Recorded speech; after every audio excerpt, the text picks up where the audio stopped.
Hello, fellow readers. Welcome to another episode of Bishop Kantanka Transformation and Leadership Institute Book Review. As I said earlier, we are blessed with many resources, and the book we are currently reviewing is Abraham Was Rich, Why Not You? And so today we look at chapter 5 and 6. In chapter 5, the author discusses the stewardship of money and the divine principles of giving. And so we are introduced to the concept that Abraham was rich. It is established, and we know that Abraham exemplified himself as a pure Christian entrepreneur, and his wealth did not take him away from his basic Christian principles. Now, we realize that how do we view wealth and the possessions that God has given to us? Do we see ourselves as mere stewards of the things that God has given to us? Here we are introduced to a hypothesis that the devil presented to God regarding his people and why they serve him, that our faithfulness to God is dependent on the material resources that we get and benefit from God. And so that was presented to God concerning Job. And the devil asked God, that does Job's fear you for nothing? It is because of the protection and the things that you have given to him. That is why Job serves you. And so God allowed him to test his hypothesis.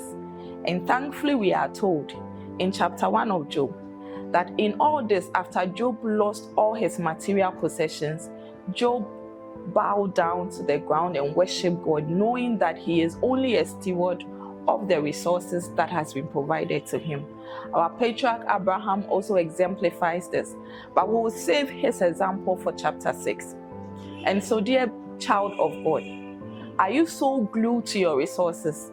Do you think that your resources own you, or it is everything about your life, or you see yourself as a mere steward of the blessings and the resources you have been given? Now the devil went ahead to test another hypothesis and said, skin for skin, there is definitely something that will cause a man to lose his integrity for you.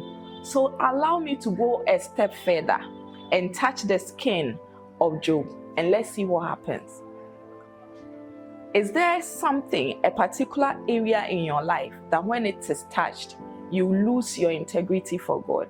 Is your integrity for God based on the things that are available to you or the blessings that surround you?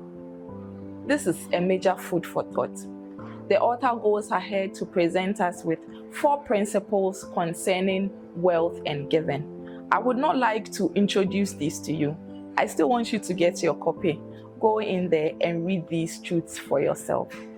Now in chapter 6, Abraham is introduced to us with the sacrificial giving that Abraham did.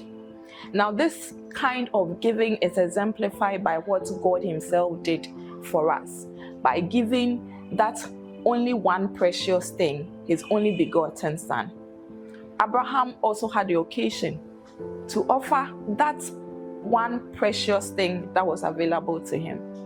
That one thing that he had almost waited the whole century for, he now was tasked to offer it up.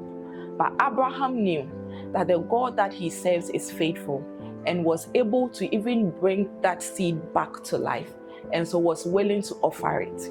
How do you see your possessions? How do you see wealth?